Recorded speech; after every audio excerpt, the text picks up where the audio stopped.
Hello अस्सलाम वालेकुम दोस्तों, तो क्या हाल है। आज की इस वीडियो में हम ऑप्शंस के बारे में बात करेंगे। इससे लास्ट टाइम जो है हमने इससे पहले जो वीडियो बनाई थी उसमें हमने फॉरवर्ड्स के बारे में डिस्कशन की थी, ठीक है। तो आज के इस लेक्चर में हमारा डिस्कशन जो है वो थ्रू आउट इसी टॉपिक पे रहेगा, ठीक है। और ये जो है हमारा पार्ट 3 है of the chapter 1 from the book of John C Hill of forwards options and other derivatives, ठीक है। तो सबसे पहले हम जानते हैं कि भाई कॉल ऑप्शंस क्या होते हैं, ठीक है। तो call options basically call options में होता ये है कि जो बायर ऑफ द कॉल है, जो मतलब ये ऑप्शन परचेज करता है, उसके पास राइट होता है कि वो बाय कर सके सेलर ऑफ द ऑप्शंस को क्या कहते हैं, ये अंडरलाइन एसेट जो है वो जो सेलर बेच रहा है वो एसेट बाय कर सके ऑप्शन के through at a specific price and on a specific time, ठीक है, इन अ स्पेसिफिक टाइम। अब जो सेलर होता है वो ऑब्लिगेटेड होता है, ठीक है। ऑब्लिगेटेड यानी कि वो उसको मतलब हर सूरत में अगर बायर जो है वो अपना कॉल ऑप्शन का बायर जो है अपना कॉल ऑप्शन एक्सेस कराता है तो सेलर को जो है वो हर सूरत में अपनी प्रॉपर्टी या कुछ भी जो भी चीज़ वो सेल कर रहा है उसको वो देनी पड़ेगी उस कॉल ऑप्शन के अगेंस्ट, और कौन सी, कोई लॉक्ड इन प्राइस में, ठीक है। लॉक्ड इन प्राइस में यानी कि कोई स्पेसिफिक प्राइस में जो उनकी एग्रीमेंट करते वक्त तय हुई थी, ठीक है। वो प्राइस, उस प्राइस में उसको सेल करना होगा, ठीक है। और उनके पास जो बायर होता है उनके पास राइट टू बाय, ठीक है, राइट है यानी कि वो हक रखता है कि वो परचेज कर सके, ठीक है। अब ज़रूरी नहीं है कि उसको परचेज करना पड़ेगा।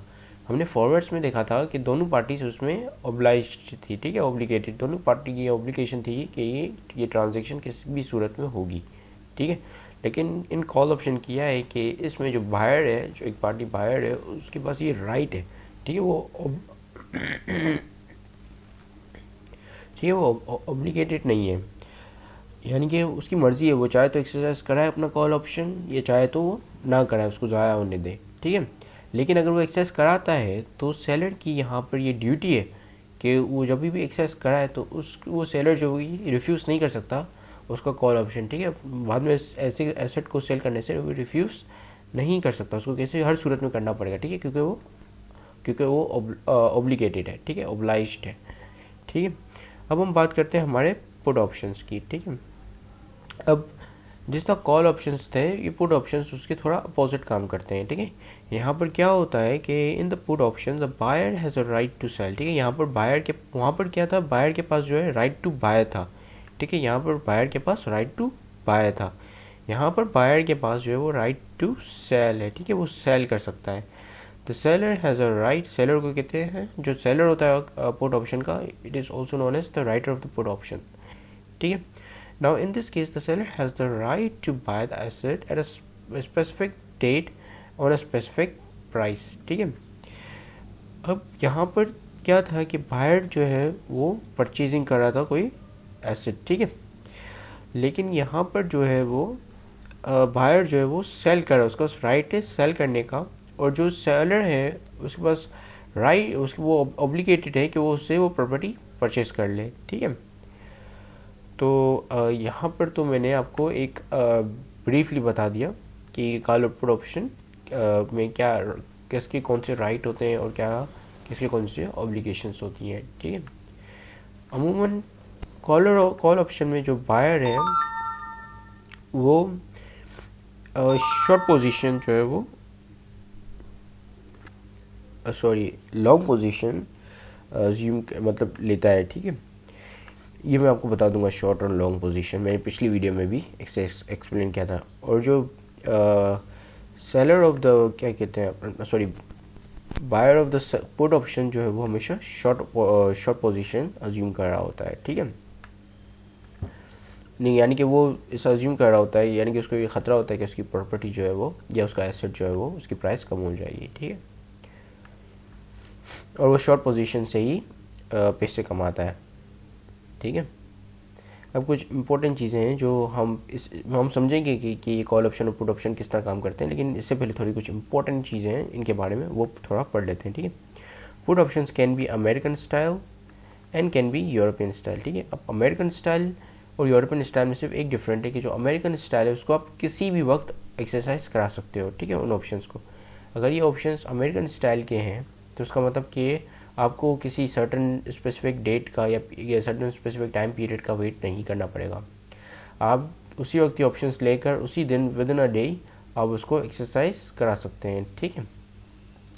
और कोई भी इसका स्पेसिफिक टाइम नहीं होगा, ठीक है, लेकिन उसकी मैच्योरिटी होगी कि भाई इस टाइम पीरियड के अंदर आप उसे एक्सरसाइज करा लें, ठीक है। दूसरा आते हैं यूरोपियन स्टाइल। अब यूरोपियन स्टाइल की एक सर्टन डेट होती है, भाई आपको 3 साल के बाद जुलाई के इस महीने में इसको नहीं सॉरी जुलाई के इस तारीख को 28 तारीख को फॉर एग्जांपल आपको जो है ये इसकी जो है मैच्योरिटी होगी। फिर उस वक्त आपकी मर्ज़ी, आप उसको एक्सरसाइज कराएं या ना कराएं, ठीक है।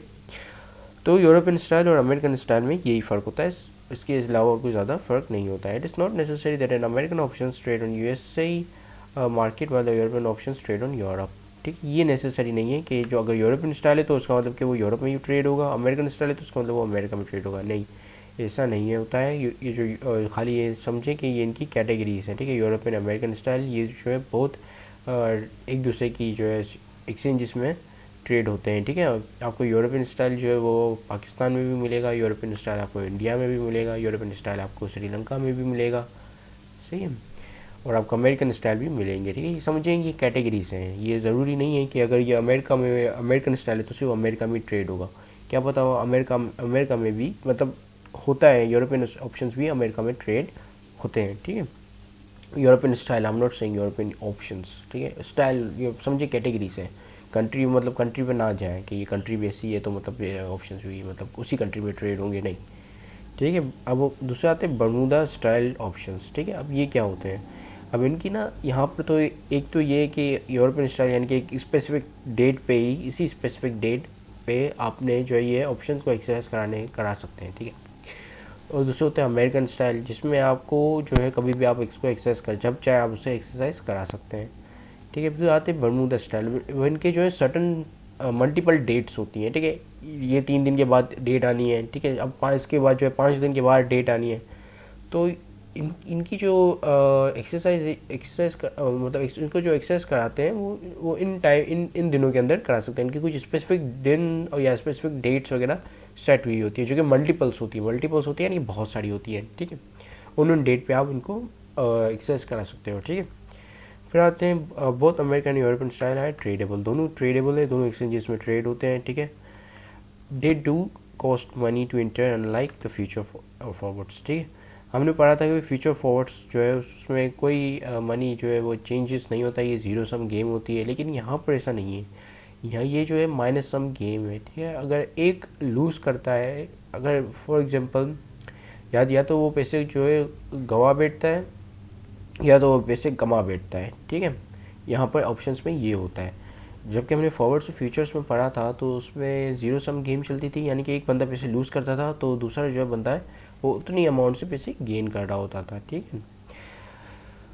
और इसमें जो है इसको इस फ्यूचर या फॉरवर्ड्स कॉन्ट्रैक्ट में एंटर होने के लिए आपको कोई कॉस्ट नहीं चाहिए होती थी, ठीक है। आप वैसे ही इंटर हो जाते थे, ठीक है। अब हम बात करते हैं कि कॉल ऑप्शन वर्क किस तरह करते हैं, ठीक है। आप समझें ये seller of the call option है, ठीक है, आप लिखा भी हुआ है seller of the call option, और ये हमारे भैया buyer of the call option, ठीक है। अब ये जो seller of the call option है, इनके पास एक घर है, ठीक है।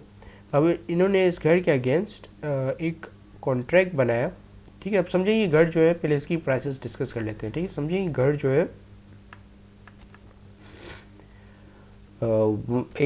एक लाख रुपए का, ठीक है। वैसे इतना सस्ता होता तो नहीं है घर, लेकिन let's just for the sake of simplicity let's assume this, ठीक है। ये हमारा कुछ 1 लाख रुपए का, ठीक है। ये घर है हमारा 1 लाख रुपए का। अब ये हमारे बायर है, ठीक है।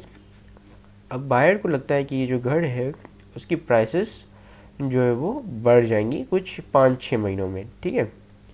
तो बायर जो है यहाँ पर हमेशा लॉन्ग पोजीशन लेता है, ठीक है, यानी कि बुलिश होता है।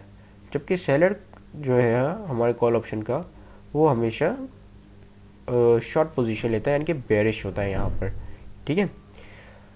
अब सेलर को लगता है कि इसकी प्राइसेस जो है वो, क्योंकि सेलर हमेशा यहाँ पर बेरिश होता है, तो सेलर को लगता है कि यहाँ पर प्राइसेस जो है वो फॉल करेंगी इनके जो है हाउस की, ठीक है।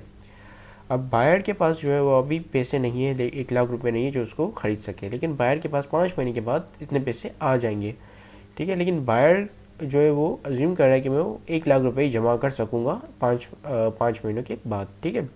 तो बायर ने सेलर से कॉन्ट्रैक्ट किया, रब्ता किया, और सेलर को कहा कि भाई मुझे इसके अगेंस्ट एक कॉल ऑप्शन बना के दो, ठीक है। तो सेलर ने जो है दोनों ने मिलकर एक एग्रीमेंट किया कॉल ऑप्शन का, ठीक है। अब इसमें कॉल ऑप्शन में 2 चीज़ें नोट करने की हैं, ठीक है।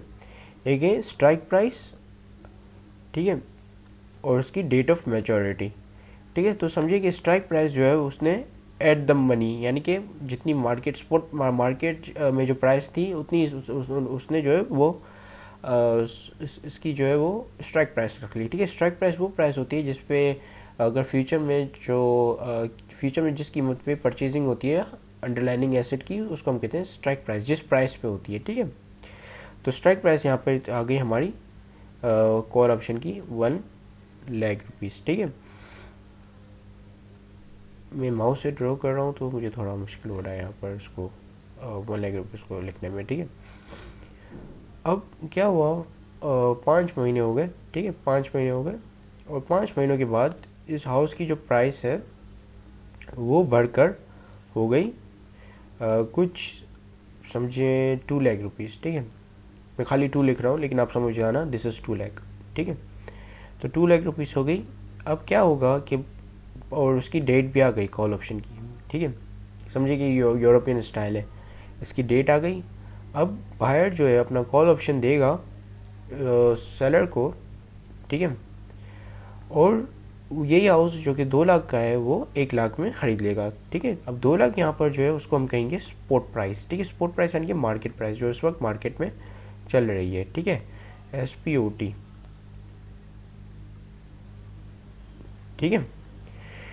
अब इसका प्रॉफिट कितना हुआ, 1 लाख का हुआ, ठीक है, क्योंकि हाउस जो है पहले 1 लाख का था, अब बढ़कर 2 लाख का हो गया। तो इसको तो 1 लाख देने पड़े, किसको, buyer of the call option को 1 लाख देना पड़ा और कॉल ऑप्शन देना पड़ा, और उसने जो है वो 1 लाख रुपए में 2 लाख रुपए का हाउस खरीद लिया, ठीक है। तो यानी कि उसका प्रॉफिट कितना हुआ, 1 लाख रुपए का, ठीक है। अगर मैं ये कहता हूँ तो ये गलत है, ठीक है, ये सही नहीं है, क्योंकि कॉल ऑप्शन को जब बायर कॉल ऑप्शन बनाता है तो सेलर जब कॉल ऑप्शन बनाता है तो बायर को एक प्रीमियम पे करना पड़ता है, ठीक है। प्रीमियम यानी कि भाई अगर क्या कहते हैं, अगर मैं कॉल ऑप्शन एक्सेस नहीं कराता हूँ अगर मैं कॉल ऑप्शन एक्सेस नहीं कराता हूँ इन फ्यूचर डेट, तो सेलर को क्या कंपनसेशन होगा, तो सेलर गेट्स द प्रीमियम, ठीक है। अब जैसे बायर ने जो है इनसे कॉल ऑप्शन बनवाया, ठीक है, तो बायर को इसका प्रीमियम देना पड़ेगा। बायर ने जो है समझे इसके प्रीमियम दिए उस सेलर को कितना, 10,000, ठीक है। 10,000 उसने कहा कि भाई मैं आपको 10,000 एज अ प्रीमियम देता हूँ कॉल ऑप्शन बनवाने के लिए, ठीक है। तो आप जो है पहला तो मार्केट से हटा दो इस हाउस को, दूसरा जो है मैं आपसे 5 महीने के बाद आपसे ही खरीदूंगा स्ट्राइक प्राइस में, यानी कि 1 लाख रुपीज़ में ही, ठीक है। फिर चाहे कितनी भी हाउस की वैल्यू चाहे, ठीक है। तो 10,000, तो अब प्रॉफिट हम काउंट करते हैं कि भाई अब प्रॉफिट कितना हुआ, ठीक है।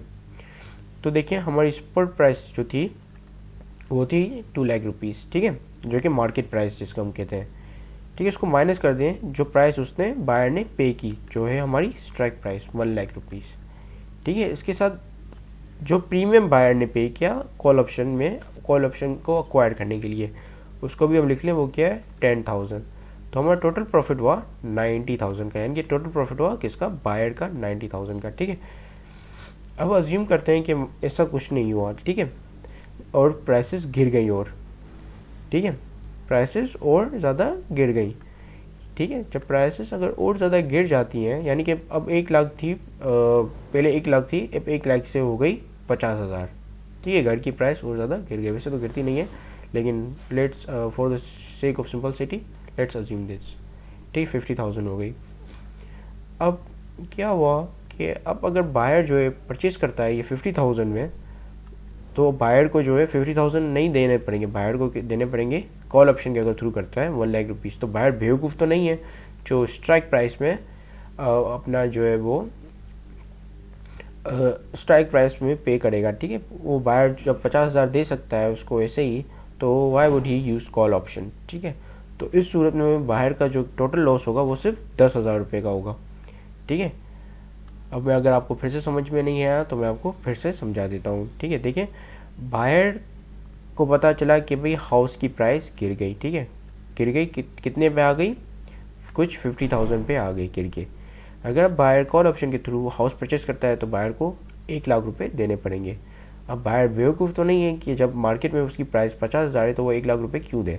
तो इस सूरत में बायर जो है अपना कॉल ऑप्शन ज़ाया करेगा और उसे एक्सरसाइज नहीं करेगा।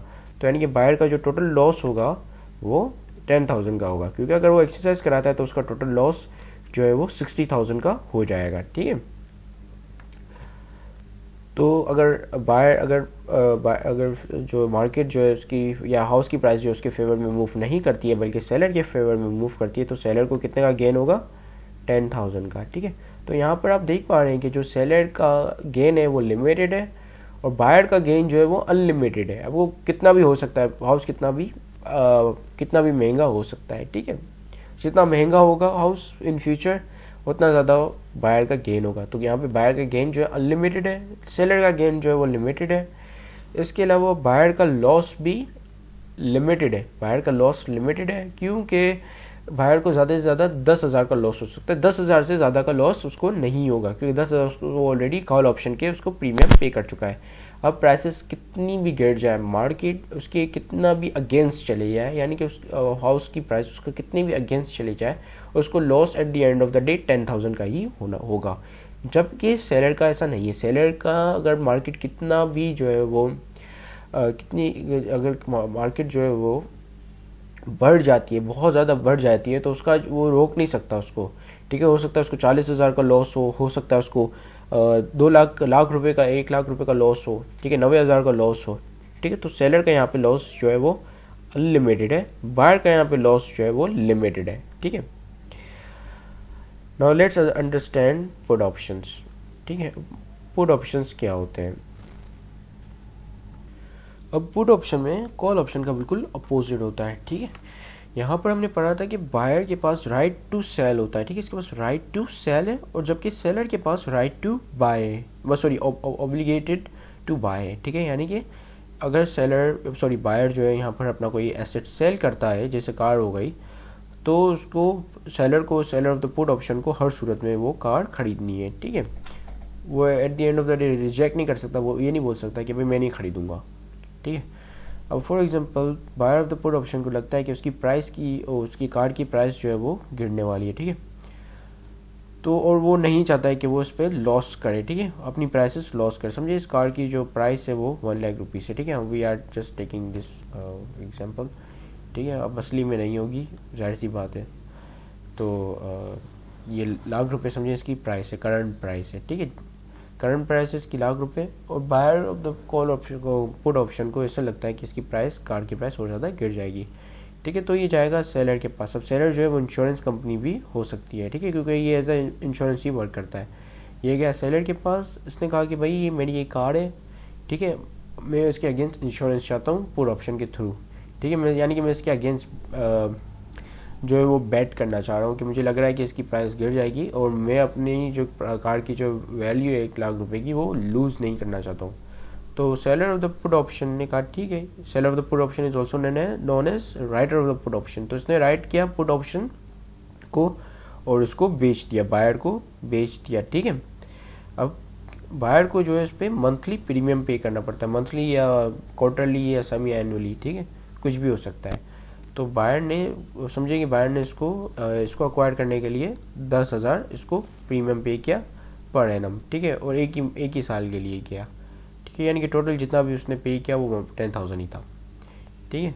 10,000 बायर ने इसको पे किया अपने सेलर या writer of the put option को, ठीक है। अब सिनेरियो 1 देखते हैं जिसमें कार की जो प्राइस है बाकी में गिर जाती है, ठीक है। तो कार की प्राइस जो है वो गिर के हो गई समझे 50,000, ठीक है, 50,000 कार की प्राइस हो गई।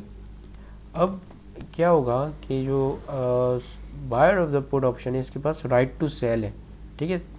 तो ये अपना पुट ऑप्शन इस्तेमाल करेगा, इसने पुट कॉन्ट्रैक्ट साइन किया था इससे पुट ऑप्शन का, जिस पे स्ट्राइक प्राइस उन्होंने डाली थी 1 लाख रुपीज़, ठीक है। तो जब बायर अपना पुट ऑप्शन एक्सरसाइज कराएगा तो जो सेलर है उसको 1 लाख रुपीज़ में कार खरीदनी पड़ेगी, जबकि उसकी प्राइस कितनी है 50,000। अब सेलर यहाँ पे ऑब्लिगेटेड है कि वो किसी भी सूरत में इसको 1 लाख रुपीज़ में ही खरीदेगा, ठीक है। तो उसको 1 लाख रुपीज़ में ही खरीदनी पड़ेगी, ठीक है। अब प्राइस अगर कितनी भी गिर जाती है तो इसको परवाह नहीं होगी, क्योंकि इसको अपने लाख रुपए मिल जाएंगे, ठीक है। तो यहाँ पर जो buyer of the put option है वो यहाँ पर शॉर्ट पोजीशन ले रहा होता है, ठीक है। SHORT, ठीक है। यहाँ पर शॉर्ट पोजीशन ले रहा होता है, यानी कि वो यहाँ पे बेरिश होता है, ठीक है। वो चाह रहा होता है कि यहाँ पे कार की जो प्राइस है वो गिर जाए, ठीक है। जबकि यहाँ पे जो seller of the put option है वो यहाँ पे बेरिश बुलिश होता है, ठीक है। उसको लगता है कि भाई अभी इतनी मतलब 1 साल के बाद कार की प्राइस थोड़ी कोई इतनी गिर जाएगी, ठीक है। लेकिन इसका अभी भी इसका जो प्रॉफिट है, क्योंकि सेलर के पास राइट है, ये ऑब्लिगेटेड है, तो इसका जो प्रॉफिट है वो अभी भी लिमिटेड है, कितना 10,000 का, ठीक है। अब फॉर एग्जांपल कार की जो प्राइस है वो 1 लाख से अगर 2 लाख पे चले जाती है, ठीक है। लेट्स अज्यूम दिस कि 2 लाख 2 है, ठीक है, Z नहीं है 2 है, तो 2 लाख तक चले जाती है। तो ज़्यादा से ज़्यादा क्या होगा कि बायर जो है अपना पुट ऑप्शन एक्सरसाइज नहीं कराएगा, क्योंकि वो अपनी लाख रुपए में क्यों बेचेगा कार, जबकि उसकी 2 लाख में बिक सकती है, ठीक है। तो ये तो मतलब सेंसिबल कॉमन सेंस वाली बात है, ठीक है। तो जब वो एक्सरसाइज नहीं कराएगा तो उसको कितना प्रॉफिट होगा, उसको सिर्फ प्रीमियम का प्रॉफिट होगा, जो कि 10,000। तो अभी भी यहाँ पर जो seller of the put option है उसका प्रॉफिट लिमिटेड है, जबकि यहाँ पे जो buyer of the call option है, उस buyer of the put option है, उसका जो है वो प्रॉफिट अनलिमिटेड है, ठीक है। अब कार की प्राइस क्या पता 50 से ये 10,000 तक चले ही जाए, ठीक है, 10,000 से ये 0 हो जाए, लेकिन seller of the put option को पूरे लाख रुपए ही देने पड़ेंगे, ठीक है। अब हम प्रॉफिट और लॉस कैलकुलेट करते हैं हमारी कैलकुलेटर के ज़रिए, ठीक है। वैसे इसकी ज़रूरत नहीं है, इसे हटा दो, क्योंकि आपको पता है अगर प्रॉफिट हुआ तो 90,000 का होगा, क्योंकि हमने वो ऑलरेडी कर चुके हैं यहाँ पर, ठीक है। कॉल ऑप्शन में हम ऑलरेडी कैलकुलेट कर चुके हैं और मैंने यहाँ पे सेम वैल्यूज़ ली है। तो अगर प्रॉफिट हुआ क्या कहते हैं अपने बायर को, तो उसको होगा प्रॉफिट 90,000 का, क्योंकि 10,000 भी हम उसमें से माइनस करेंगे, ठीक है। और लेकिन जबकि अगर उसको लॉस हुआ तो लॉस कितने का होगा 10,000 का, इससे ज़्यादा का लॉस नहीं हो सकता हमारे बायर को। अब सेलर की साइड पे आ जाते हैं। सेलर को अगर प्रॉफिट हुआ तो 10,000 का होगा, और अगर लॉस हुआ तो वो कितने का हो सकता है 90,000 का हो सकता है, ठीक है। 90,000 से ऊपर तक का भी हो सकता है, ठीक है। अगर प्राइसेस लाख से अगर ऊपर चले गई, 2 लाख से अगर ऊपर चले गई, 3 लाख तक हो गई, तो फिर उसको 1,90,000 का लॉस होगा, ठीक है, सेलर को। अब हम यहाँ पे एक क्वेश्चन करते हैं, ठीक है। अब इसमें लिखा है कि बायर ने जो है वो 100 शेयर्स कॉल ऑप्शन के परचेज किए एट स्ट्राइक प्राइस ऑफ 880, ठीक है। 880 हमारी यहाँ पे स्ट्राइक प्राइस है पर स्टॉक की, ठीक है, पर स्टॉक की। और उसने 100 शेयर के, यानी कि एक शेयर की जो स्ट्राइक प्राइस उसने 880 रखी, और उसने जो 100 शेयर्स के कॉल ऑप्शंस परचेज किए, ठीक है। 880 rupees spot price reaches to 1,000। अब समझिए कि स्पॉट प्राइस जो है एक शेयर की, पर शेयर की हम बात कर रहे हैं, यहाँ पर शेयर की बात कर रहे हैं। पर शेयर की जो स्पॉट प्राइस है वो रीचेस मतलब चले गई 1,000 तक, ठीक है। 880 से 1,000 तक चले गई, और जो कॉल प्रीमियम उसने पे किया था इस कॉन्ट्रैक्ट को बनवाने के लिए, ऐसा कह सकते हैं, इस कॉन्ट्रैक्ट को में एंटर करने के लिए या उस कॉन्ट्रैक्ट को बनवाने के लिए उसने 56 पर शेयर पे की थी। यानी कि टोटल पहले तो हम निकाल लेते हैं कि भाई टोटल कितनी पे की है उसने, ठीक है। तो इसके लिए हम जो है वो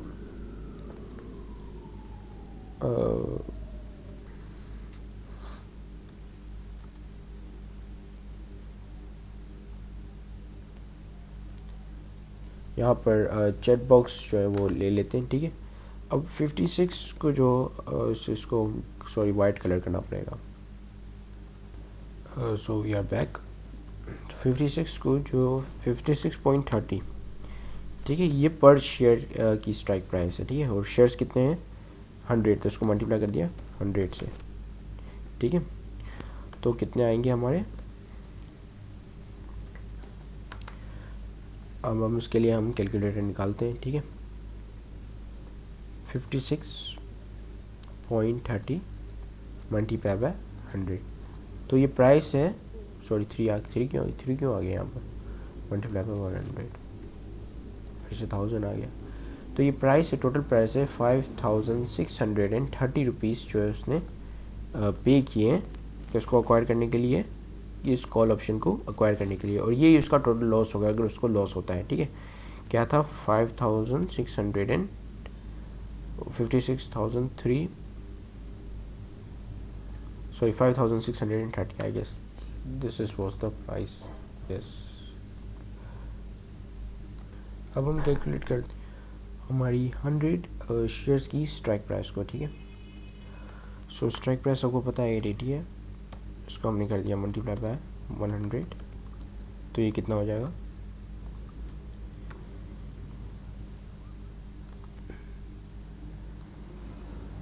880 मल्टीप्लाई बाय 100, तो ये हमारी जो 100 शेयर्स की स्ट्राइक प्राइस आ गई वो है 88,000, ठीक है।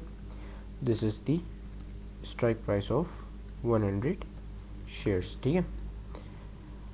अब ये शेयर्स की जो प्राइस है वो मूव कर जाती है हमारी 880 से 1000 तक, ठीक है। तो 1000 जो स्पॉट प्राइस है उसको भी मल्टीप्लाई कर देते हैं 100 से, ताकि हमें पता चल जाए तमाम शेयर्स की प्राइस, ठीक है।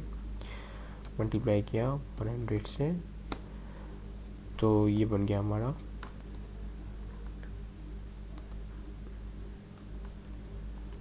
10,000 multiply by 100, so it became 1 lakh, ठीक है।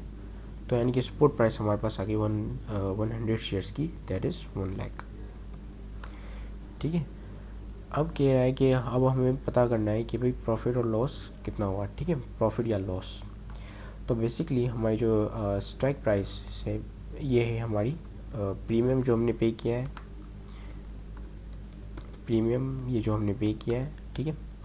ये है हमारी स्ट्राइक प्राइस,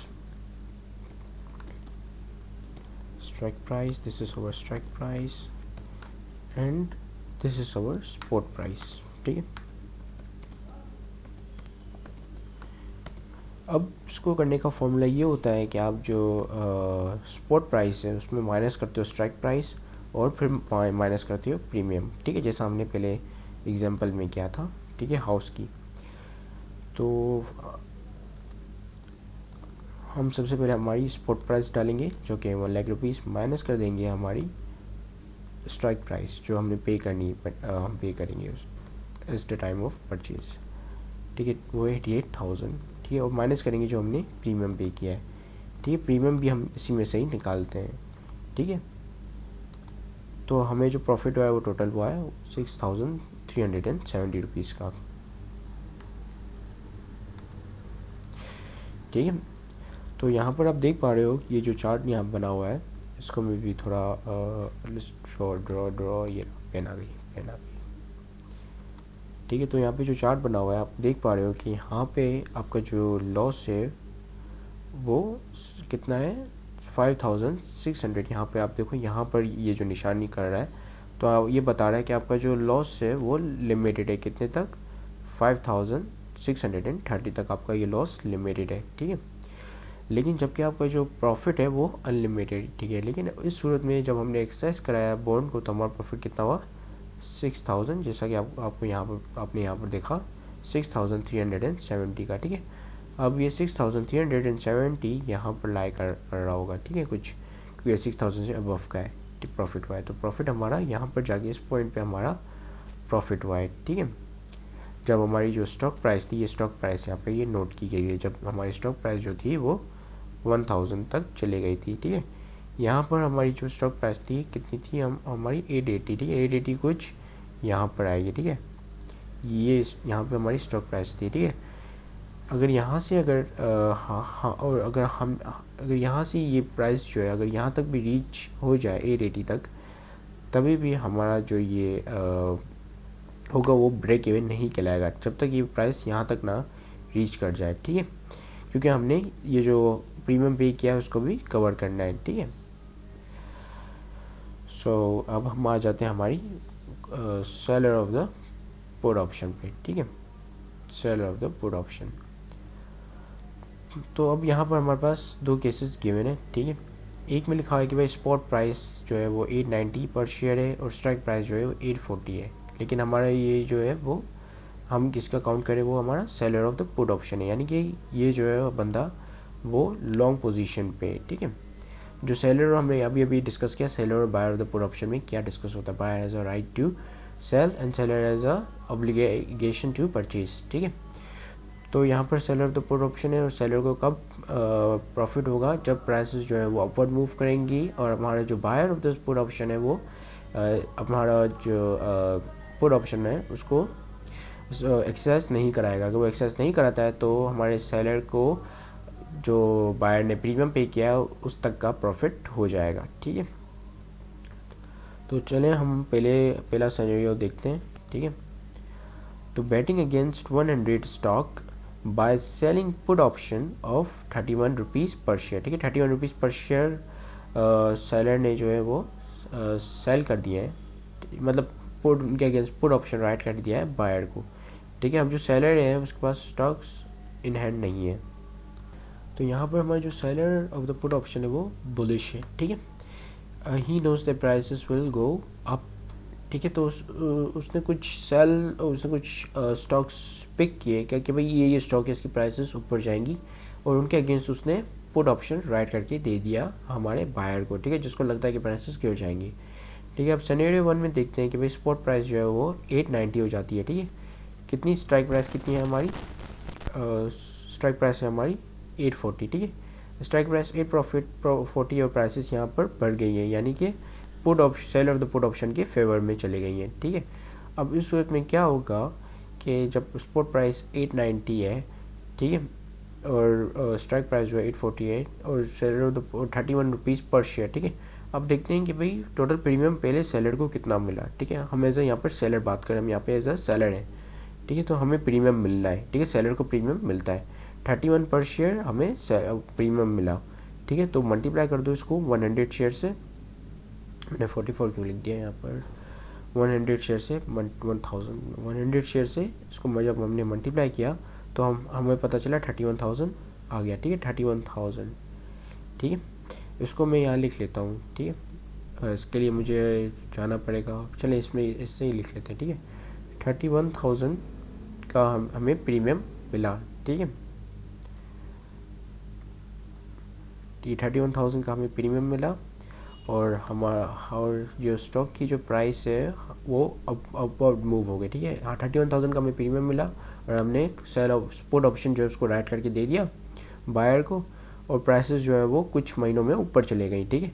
जो स्टॉक की जो पर स्टॉक की जो प्राइस थी वो 840 थी, लेकिन जो स्पॉट प्राइस वो बढ़ के 890 हो गई, ठीक है। अब बायर पागल तो नहीं है ना जो अपना स्टॉक जो है वो 840 में सेल करेगा हमें, ठीक है, पर स्टॉक, ठीक है। तो पर स्टॉक 840 में तो हमें सेल करेगा नहीं, क्योंकि वो मार्केट में उससे ज़्यादा कमा सकता है, तो अपना पुट ऑप्शन एक्सरसाइज नहीं कराएगा। जब अगर वो पुट ऑप्शन एक्सरसाइज नहीं कराएगा तो हमें कितना प्रॉफिट होगा, 31,000 का, ठीक है। अब दूसरा सिनेरियो पे आ जाते हैं, अगर स्पॉट प्राइस जो है वो 800 पर चले जाती है पर शेयर, ठीक है, पर शेयर बात कर रहे हैं, यानी कि मल्टीप्लाई 800 मल्टीप्लाई बाय 100, ठीक है। और स्ट्राइक प्राइस जो है वो 840 रहेगी, जिस पे हमने एग्रीमेंट किया है कि अगर स्ट्राइक प्राइस से अगर कम और ज़्यादा होगी तो उस प्राइस पे आप स्ट्राइक प्राइस पे आपसे ये आपके जंक स्टॉक्स या आपकी जो इन्वेस्टमेंट है वो परचेज करूँगा, ठीक है। तो क्या हुआ, अब यहाँ पे हमें थोड़ी कंप्यूटेशन करनी पड़ेगी, ठीक है, इसलिए मैंने यहाँ पे कैलकुलेटर निकाल लिया। अब हमारी 800 पर शेयर, ठीक है, यानी कि टोटल कितने हुए 800 मल्टीप्लाई बाय 100, अगर टोटल शेयर्स की हम बात करें तो ये हो गए 80,000, ठीक है। 80,000 मतलब उसकी जो इन्वेस्टमेंट की जो उस पर जो कैपिटल लॉस हुआ वो कुछ 40,000 का हुआ, ठीक है, क्योंकि उसकी जो इन्वेस्टमेंट थी जो कि 84,000 की थी वो पहुंच गई 80,000 तक, ठीक है। 84,000 की कैसे, क्योंकि 84 पर share multiply by total amount of share, ठीक है। तो ये सॉरी 840 दैट वाज 840, मैंने ज़ीरो नहीं लगाया, 840,000 843 पर शेयर, ठीक है, 840 पर शेयर मल्टीप्लाई बाय 100 जो टोटल अमाउंट ऑफ शेयर्स है, तो ये 84,000 आ गए, ठीक है। अब क्या हुआ है कि जो हम जो स्पॉट प्राइस है वो पहुंच गई है हमारी 80,000 पे, ठीक है। स्पॉट प्राइस जो है वो 80,000 पे पहुंच गई है, यानी कि मार्केट उसकी स्टॉक की जो प्राइस है वो गिर गई है, ठीक है। और हमारी जो स्ट्राइक प्राइस थी वो 840,000 थी, ठीक है।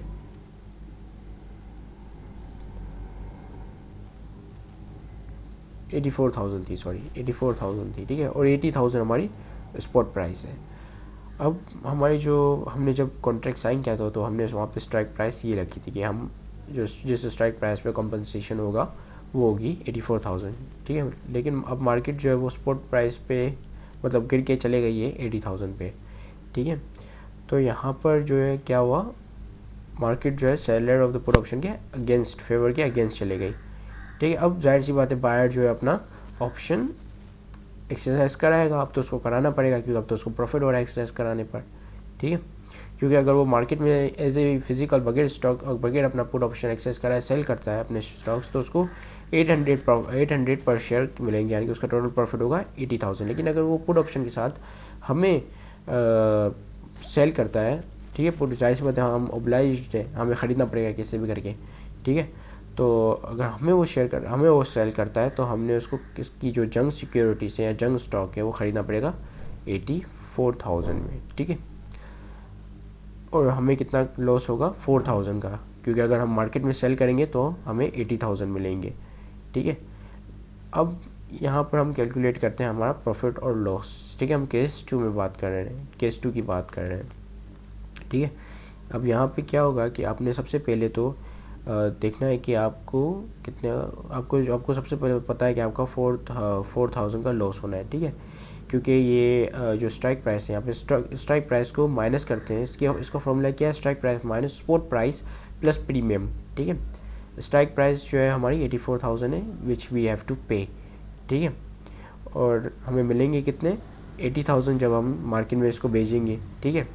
सॉरी इसका फॉर्मूला मैंने गलत बता दिया, strike price sorry spot price plus premium minus strike price, ये इसका फॉर्मूला, ठीक है। Spot price plus premium minus strike price, ठीक है। लेकिन फॉर्मूले को छोड़ो, आप बस टेक्निकलिटीज़ पे जाएं और आप कॉमन सेंस इस्तेमाल करें, ठीक है। तो 80,000 में से 80,000 आपको मिलेंगे, ठीक है। तो आपने 84,000, इसको हम सिंपल इस तरह कर लेते हैं, 84,000 आपने जो है पेमेंट की, 80,000 आपको 80,000 मिले, जब आपने 84, बल्कि वैसे ही करते हैं, सही रहा था, वो एग्जांपल अच्छी लग रही थी, ठीक है। 84,000 आपने दिए, ठीक है। मार्केट में आपने इसको सेल किया तो आपका जो टोटल खसारा हुआ वो 4,000 का हुआ, ठीक है। देखिए 80,000 यस 80,000 जो आपको मार्केट से मिलेंगे प्लस कर दो उसको, प्लस सब कुछ हटाओ, 80,000 प्लस किया जो प्रीमियम, क्लियर क्यों नहीं हो रहा, 80,000 को प्लस करो जो आपको प्रीमियम मिला कितने का 31,000 का, ठीक है। तो ये टोटल आपको कितने मिले 1,11,000, ठीक है। अब इसमें से आप माइनस कर दें जो आपने गवाए वो है 84,000, नहीं ये एग्जांपल सही नहीं जम रही, ठीक है। तो हम हमारी फार्मूला की तरफ जाते हैं, ठीक है। तो फार्मूला क्या था, strike price plus premium minus spot price, ठीक है। And there is a mistake, this is not 31,000, this is actually 3,000, ठीक है। क्योंकि अगर हम 31 रुपीज़ को मल्टीप्लाई करते हैं 100 से, so that will be 3,100, so not this is 3,100 not 31,000, ठीक है। तो अब हम कैलकुलेट करते हैं, ठीक है, हमारे पुराने फॉर्मूले से ही। अब क्या हुआ, हमने जो है पहले 84,000 में परचेज़ की, यानी कि माइनस कर दो, माइनस 84,000 में हमने उसको दिए, मतलब उसकी स्टॉक्स परचेज़ कर लिए, ठीक है, जिनकी वर्थ जो है वो 80,000 थी, ठीक है। और इस पर हमें कितना प्रीमियम मिला, 3100 का, ठीक है। तो हमें टोटल कितना लॉस हुआ, 900 का, ठीक है। अब I am really sorry that I confused you a lot, ठीक है। क्योंकि मैंने यहाँ पे वैल्यू गलत डाल दी थी, ठीक है, तो उसके लिए मैं काफ़ी अपोलोजाइज़ करता हूँ, ठीक है।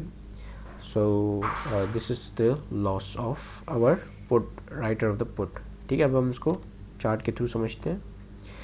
अब देखिए यहाँ पर लॉस जो है वो कितना, यहाँ पे जो गेन हो वो हमने गेन देखा तो टोटल गेन जो था वो सिर्फ 3100 का था, ठीक है, जो कि 2000 के ऊपर लाई करता है।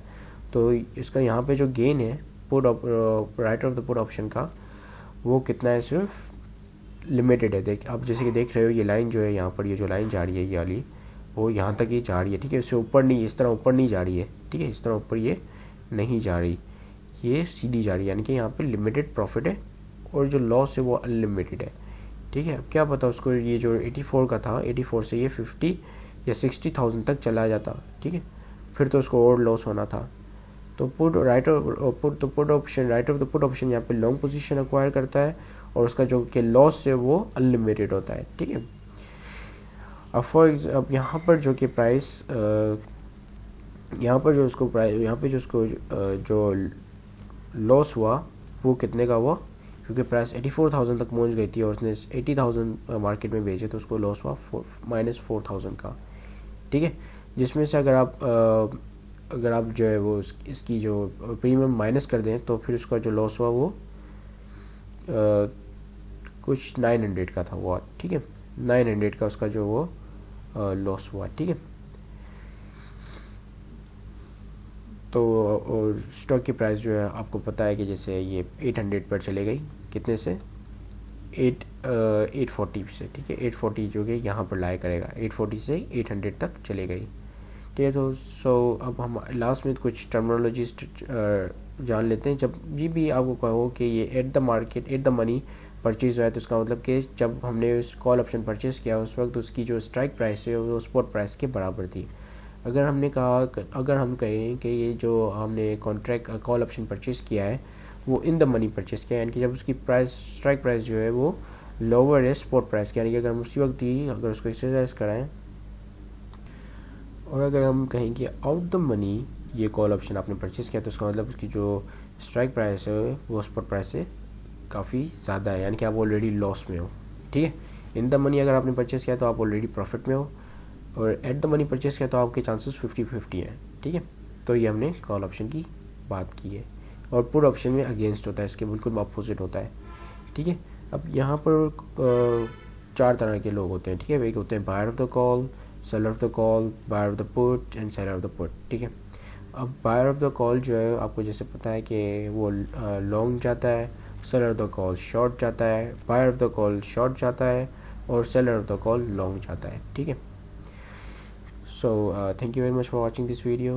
This is it. Have a great day and Allah Hafiz.